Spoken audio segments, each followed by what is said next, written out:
It's a real pleasure to be speaking with you, Nerea, today. Thank you for taking the time. Thanks for having me. It's a pleasure. And Nerea, you're holding this very major conference, Latin America, Caribbean, Africa Summit. I think it's the first time that I'm aware of that a conference is being held in East Africa, connecting with Latin America in particular, and Cuba, you just told me. Yes. So tell us a little bit about what this is all about. Well, first, let me start with the fact that I'm an international consultant. Yes. And it's such a competitive world because we have so many consultants out there. Yes. And everybody's always trying to get contracts. Mm-hmm. So then once you have a contract and you're pushing for it to be renewed, mm-hmm. and you get tired of that. Mm-hmm. And I just thought, why don't I do something? Do something for myself, which will also create opportunities for other people. Yes. What haven't we tapped into? Yes. And I woke up one morning and I was watching CNN. Did you have an epiphany or something? I put on the TV. Yeah. I put on CNN and there was this statement. I think I caught it right at the end, where it says Latin America wants to make more of a footprint in Africa. Yes. And I was like, ding ding, that's where we are. Yes. And I said, why not? Mm-hmm. So my first thought was, why don't I do a human resource conference? Yes. And is that your background? No. Quickly, just tell us your background, because I know you seem to be a citizen of the world. Yeah, a little bit. I was actually I went to university later in life, and the reason for that is because I got bored. Honestly, I did. Yes. When I went to a Raleigh Academy here from a very young age, and I left at the age of 13. And I was blessed to get because of my sports, my sports acumen. Yes. So I was blessed You're to go. A sportswoman? Yes, I was. You are? I am. I love watching it. Can't play anymore, okay. But yeah. So I was in Hawaii. I was playing basketball in Hawaii and also in Cyprus. Wow. So from Hawaii, I went to Cyprus. Yes. Then I came back home to do my O-levels at St. Austin's Academy. Yes. And then I went back to the U.S. and I did my final year at Catholic High School, Virginia Beach. And then I came back home. Yes. Following that, I wasn't sure what I wanted to do. I didn't want to go to college, and studying hasn't been my greatest forte. I think I'm one of those people who learns a lot more from experience, and then from the books. Yes. And when I came back, I touched on every job. I started off as a PA to an MD. And forgive me. My first job was actually as the team manager for Harlequins Rugby Club. Wow. Yeah. it was the Harlequins over there? Yes. It was the first female team manager. Oh my goodness. Yeah. Could they all manage you, these rugby players, or could you manage them? Somehow we made it. Yes. Somehow, because I come from a family of sports people. Yes. So somehow we made it. They gave me an opportunity, and we did really well that year. We won the tournament. Yes. We also ended up going to South Africa. Yeah. So we did pretty good. And then following that, I was a PA to the MD of a design company, and through that, she did a lot of work for Intercont. So I got a job at Intercontinental Hotel, the sales and marketing, the first telemarketing. Remember the privileged membership club cards? Yes. Is that you? Yeah, we were the first ones that I were know getting the started. Intercontinental well because we have a function once a month there. So. Oh yes. Right. Yeah. So we started that, and I got 6 month contracts for 2 years, and then through that I was at Siemens Communications. Which for 3 months, which was interesting. And then following that, I ended up I joined AMREF under the youth group called Ungana. So I did their PR for them at that time, and in the middle of that, the military had the first African military games. Yes. So I worked together from the civilian side as head of protocol with the military for a couple of months, just for those games. So that was an experience that can never be forgotten. Wow. And then following that, I ended up working for Kenya Motorsports Foundation, doing the last Safari Rally. Yes. The last WRC, the last World Rally Championship that was ever here in 2002. So I got an opportunity to work in there. Yes. And following that, I ended up at the Kenya Motorsports Foundation for about 2 years as a competitions manager, and then left. And when you left, where did you go? I went to NEPAD. I was at NEPAD for 3 months as a assistant market researcher. Yes. And then that was like more rolled into the NGO kind of thing. And then my contract ended, and I was a bit restless. Maybe a bit is an understatement. Yes. I'd always wanted to enter politics when I was younger, but help open doors for a number of people who didn't get in if they didn't have the name. So I said we need new leaders, etc. And I went to different political parties, and I couldn't quite settle down yet. But I found LDP at that time. Yes. And when I handed in my CV, I had the LDP was the party of Mr. Awori. Yeah, Awori, Raila, they were all, But this is in 2002. In 2002. So I got my first interview in January 2004. Yes. And I went to the interview with Ms. Mubingaru, who was the Secretary General at that time. And so she said, okay, we'll call you back. So I waited a whole year. Clearly, they didn't call me back. And then I'd gone for a job interview at Maersk. Yes. Well, I went back to the political party before I went to Maersk, and then I had a second interview with Professor Gumbe. Yes. And he said, we'll call you. So I thought maybe another year later. And then 2 weeks later, I'd gone for an interview at Maersk, and they said, okay, you can have this job. They'll pay you like 100,000 and stuff. And then the same moment I leave Maersk, Professor Gumbe calls me and says, we want you to start. Wow. Grassroots recruitment. So it was like famine to feast. Yeah. So I just said, I took the political party job. Yes. He said, okay, of course they don't pay well, but it would open plenty of doors, yes. And networking opportunities and all that. So and did it? It did. It was an interesting, say, 2.5 years, 3 years of my life with them. I learned a lot. So this is really in the sort of first administration of President Kibaki? Yes, that's it. Then they parted ways. Yes. And then the first referendum came. And then you've got the guys who are opposite sides, and everybody came together, which formed the orange side. Yes. And so I was with them throughout that entire time. Wow. And it's a very stressful job. It kind of overwhelms you. Then you tend to lose yourself. Yes. In that kind of work. That's interesting. Which I did. Yes. And I just needed to take a break. And after the last meeting before Uhuru and Kalonzo walked out, yes, I left because it was just too much. So I was actually going to go take a 3-month break in the States with my parents. However, I didn't come back. They did come. Raylan and his group ended up coming to Colorado, to my parents' house in September. I'd already been there a couple of months.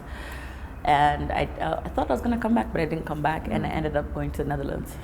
So with the Netherlands, I ended up going to school. And I decided to do international business management at the Hogeschool van Amsterdam. So that's basically how I ended up doing this. It's quite a sort of a journey, right, into all kinds of things. Yeah, because when you don't know what you're going to do, you got to tap into it and find your niche. And then how did you find this niche? How did you, so you woke up one morning, you heard this on CNN, and you had this epiphany and said to yourself, I need to do this. Is that right?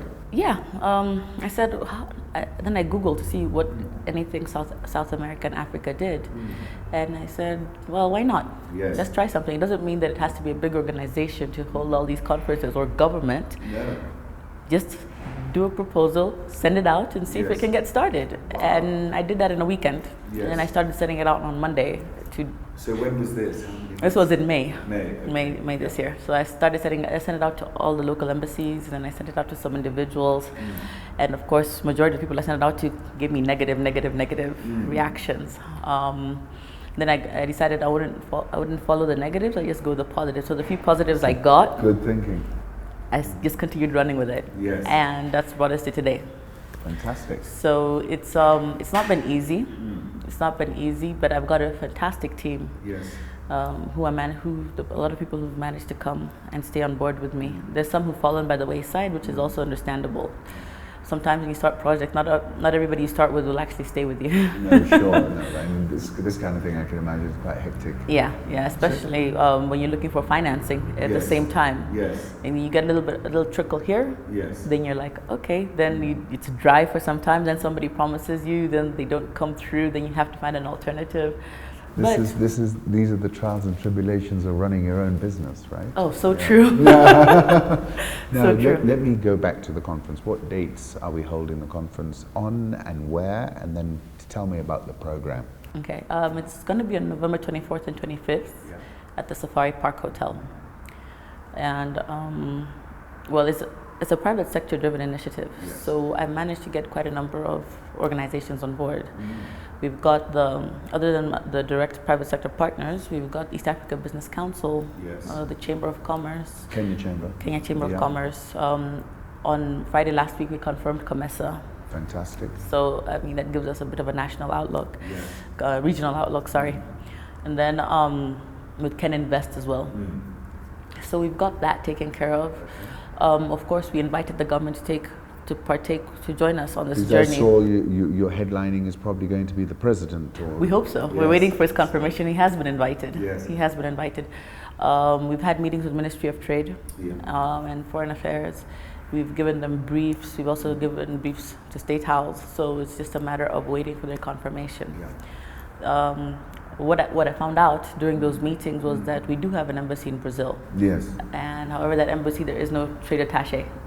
There's no commercial attaché in Brazil. In Brazil, and we're covering 5 countries in Latin America. Yes. So it's a huge gap. So you think we haven't really penetrated? So this is actually wonderful for yourself, right? Because if you're talking about an under-penetrated market, really, I mean, I'm sure in Lusophone like Angola, Mozambique, these guys must be much more visible. Of course. But you know, I was just thinking before you came in, if you look at where we've seen business, we bought a lot of Embraer planes, Kenya Airways did. Just talk me through what we have there already in terms of trade, and what you think can be triggered by a conference like this. Okay, well, Kenya Airways got a head start on us, especially buying the Embraer planes, and that's a good thing. There's a couple of associations that have tried to penetrate the market, but they've not been able to actually capture or meet the right people who can help them do the same. We've got Brazilian Development Bank, but they are open in South Africa. They're not here. They're not here, though the Kenyan government had asked them for money. Bondes or BND, yes. Yes. Yeah. Yes, yeah. The Kenyan government asked them for money about 4 years ago. Yes. I don't know if they got it. Okay. Yeah. I can't remember them getting it. No, I don't think they did. But you see now with these developments, because I think we're like the 9th largest economy on the continent, right? Which is a big jump for us from 12th to 9th, and we're growing. Yeah. We're growing tremendously, and even sub-Saharan Africa is growing tremendously. South America is also growing quite a bit, especially the top 4 economies in South America. So, but there's a lot of progress that's hindered, because of I don't know if it's lack of there's skills development, not enough infrastructure, innovation. But both continents have great innovation and all that, but they need to be able to exchange it properly in a timely manner, which will help both our economies. So that's something that I'm aiming for in this. So we've established the countries. Brazil represented. You were telling me Colombia. You were calling it the Pacific Alliance. Yeah, the Pacific Alliance that includes Peru, Mexico, Colombia, and Chile. Yes. Yeah. Okay. Yeah. So Latin America is covered. You're then talking about Cuba. That's exciting. Yes. Yeah. Well done. I mean, I'm sure people will be very interested and excited about that market is just opening. Exactly. That's the thing. Yeah. And it's something new. And I don't think people always say language barrier, but we've seemed to have overcome that in so many ways, because everybody wants to do business internationally. Africans want to go outside. A lot of people from outside want to come to Africa. We've got translation equipment. People are still learning languages. And I don't think language is no longer such an issue like it used to be. No. Yeah. Google Translate as well. Exactly. So sometimes the words are wrong. But So describe to me the corporates that you're trying to bring here from Latin America, for example, besides Embraer. Who else are you sort of... Because there must be massive intersection points here. There are. The thing is, the 6 sectors we're focusing on in the conference. Why don't you tell We've got manufacturing. Yes, which is such a big issue. Yeah, huge. Extractive industries, infrastructure, finance, consumer goods and agribusiness, and ICT. Okay, those are like the main core pillars of any economy today. Exactly. So we're focusing a lot on that. And This conference isn't just for big companies. Yes. The big companies can enter any market pretty much and be able to get what they need done. This is a lot more for the SMEs to move from that level of being an SME to the next level as they climb the stairs. Nerea, people say SME. What in your mind is an SME? What would the turnover be? What because a small and medium enterprise company represents different things in different parts of the world. In your mind, what are we talking about here? $1 million company? $1 million company. Okay, so that's your target audience. $1 million, $1 million turnover annually. Okay. I've done a lot of communication with business associations in South America. So we've got the including the Africa Chambers of Commerce over there, who have their companies. So we've got associations who are in manufacturing. Each of them have over 10,000 companies within their docket. So you've got the manufacturing, you've got the ICT, you've got the steel. You've got the infrastructure. So I've been talking to all these associations who are very, very interested in coming here to see the available opportunities. The thing about South American companies, from my homework and my conversations with them, is they like to do a lot of PPPs. And we are also just getting into the PPP phase. And I think it would be good, because since they've done a lot of it, it would be good for us to, as we do it, we learn a lot more from people who've done it. And when I have been communicating with them, when they come here, they want to leave with joint ventures and MOUs. They don't want to leave empty-handed. So are you actually building out a schedule for these folks? I suppose the conference is the centerpiece, but are you also facilitating B2Bs? This conference is mostly B2Bs. We will have the big companies, and the big companies, people who like to make those deals, the wheelers and dealers, they'll have their time. Of course, you cannot segregate that. However, we will have like 3 B2B sessions, and once we have a group going to South America, who are going to meet with all these associations and other companies, getting their objectives and their expectations.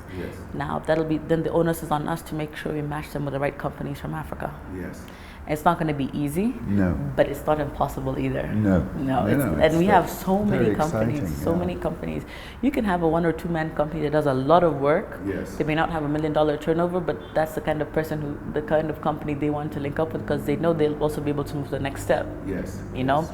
So we won't discriminate in regards to that, but we will make sure that once we get the information from the South American companies, we'll be able to make the African companies be just what they want. So you're doing like a matchmaking process, and you're doing some filtering as well. We have to. We have to, because both sides have to be happy. And the synergies have to be there. You can't just match anybody to anybody. And you've got a responsibility there as well. So tell me about the actual program itself. We know that you've invited the president, and you're waiting to hear back. You've got a very totemic figure, Dr. Manu Chandaria. He's very tiny, but he is a titan. Tell us what. He's your keynote speaker. He's our main keynote speaker in opening the conference. Hopefully, once the president confirms, you speak right before him. We are waiting to we've invited a couple of other high-profile African and Latin American possible keynote speakers to join him at that level. We haven't confirmed them yet, so I can't mention them at the moment.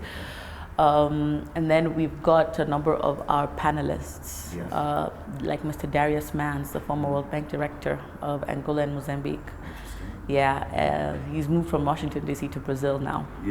We've got Mr. Bob Vanderbijl. He's a managing director of Kibo Africa. They do the first motorcycle production factory in Kenya. My goodness. And we've got Mr. Jens Clausen. He's a managing partner for Nordic Consulting Group, who's done a lot of work for the World Bank and DFID, but he does a lot with government assessments and extractive industries. So he's also extractive side is just beginning to get some traction. And with a lot of knowledge from the Norwegian Sovereign Wealth Fund. We're trying to do something here in Kenya once we get our stuff going. We've got Mr. Kiprono Kitoni. Head of the Kenya National Chamber. And Ms. Phyllis Wakiaga of Kenya Association of Manufacturers. And Mr. Vimal Shah, who confirmed on Monday as well, which is fantastic. He's a BIDCO, of course. And also Mr. Patrick Obath. Adam Smith International, he's a consultant. and the confirmations keep coming in. Yes, so you're trying to create a very rich and serendipitous environment in those 48 hours, but it's not limited to that. You're going to be working on putting these folks together. Yeah. And I you know, it was funny, I was looking at you were talking about Sub-Saharan Africa, and you know, most of the growth this year is happening in this part of the world. So I think you've really timed it well. I think a lot of these companies will be waking up to that East African opportunity. What is our selling point as Kenyans and East Africans? What do you see sitting there organizing, being the matchmaker? Where do you think, you know, if you were a call to action to people to come to this conference, whom are you calling? I'm calling that business person who wants to move to the next level. Yes. Yeah. But why would that movement happen with this, you know, possibly a Latin American company? Well, you know, we're so focused on the Western world, yes. And we've never actually tapped into the opportunities on another side. So it's a, how do you call it? It's a new market, and our skills level are almost at par. Yes. There was a time I'd mentioned that our GDP level is at par, but it's not. However, ours is growing. Yes. But because of our skills level as Kenyans and Africans, we seem to be growing faster than our GDP. So our skills level matches their GDP. Yes. You know. Yes. So in that way, we can match each other. And I think with that, it opens up a lot more opportunities, especially of the different ways people think. Yes. Yeah, and how people react. Because as Kenyans, we like trying something new. We like trying and seeing, oh, let's try that. I mean, we've started so many things that the rest of the world are like, oh, you started like M-Pesa. Everybody talks about M-Pesa. Yes. And somebody was saying that's why Mark Zuckerberg was here the last few days. That Facebook wants to do a buyout, but I don't know. But you know, never know. Yes, there's been a lot of innovation. And we've got a lot of talent you've got students who are creating things in universities. You've got people who may not have that opportunity to show what they have. And if we get an opportunity to create a space for them to do that, yes. or using their mindsets, why not? Because South America has the same. The only thing is that both continents have such a heavy reliance on aid. Yes. And we're trying to get out of that. So you've got our aid, you've got our mismanagement of government, you've got all that. But barring that, we're pretty much the same. And I think it's time for us to capitalize on what we can do together. I think that's fantastic. Why don't you tell us finally, just tell us the dates again, and how can somebody who wants to come to this conference after seeing your interview, how can they come, how can they interact? And where do they go? Okay, the conference on November 24th and 25th. Safari Park. Safari Park. And registration is opened. Okay. Website? The website is www.lacafricasummit.com. That's where people can go and fill in the registration form. You'll find all the information on the conference, and it just keeps updating constantly. If they're coming from out of town, are you also handling and helping them with the air tickets and accommodation, or is that also on the website? Or? Yeah, that's also on the website. We've got a travel agency that's dealing with the logistics. Okay. In case of any questions, yes. You'll be able to contact them. Okay. And Kenya Airways has come on board. Yes. So we will be getting discounted tickets for our delegates. Okay. Also through the Sky team. Okay. So which is good. Excellent. Yeah, and you can do that either directly or you can do it through the travel agency, which we're working with, because Kenya Airways have an agreement with them as well. Yes. And however, the delegates coming from out of Kenya, yes. If they need to be picked up at the airport, there is a place you can click and say we need to be picked up. Okay, so you're managing all of that. Anyone we can pick you up from the time they land. Yes. They're picked up, and exactly. Because that's a great service. Yeah, we'll pick you up from the airport. Yes. If you want, you can pay for the conference alone, or you can pay for the conference and accommodation, and we'll make sure that happens for you as well. Fantastic. Yeah. And so I think it's really exciting to be a part of it. I'm looking forward to being there. Thank you for accepting. No, I don't, given what you've just told me, I don't think you're easy to turn down anyway, not that I would have done. But no, we're really looking forward to it, and I think it's really an opportune time and a massive opportunity for Kenyan businesses as well. I remember somebody telling me, talking about a market, and he was describing the DR Congo, and he said, look, Alicante, it's virgin territory. And I think in a way too, this is what this is, right? Exactly. It's a blank canvas, and people will have an opportunity, to meet all these people in one place over 48 hours. You're not likely to do that sitting here in Nairobi, so great, well done, good opportunity. Thank you. And then you're pulling together so many people. I tend to find, we've become a real conference destination this year. And yes, we have. Yours is following on UNCTAD, TCAD, all these big conferences, so congratulations again. Differences, they're government, we're private sector, but we're hoping to match them. No, and I think you will. So I wish you all the luck. We'd like you to keep us abreast with developments. Definitely. Any, your speakers as they accept, and anything that you want us to assist you with, we'd love to do that, and we look forward to being with you.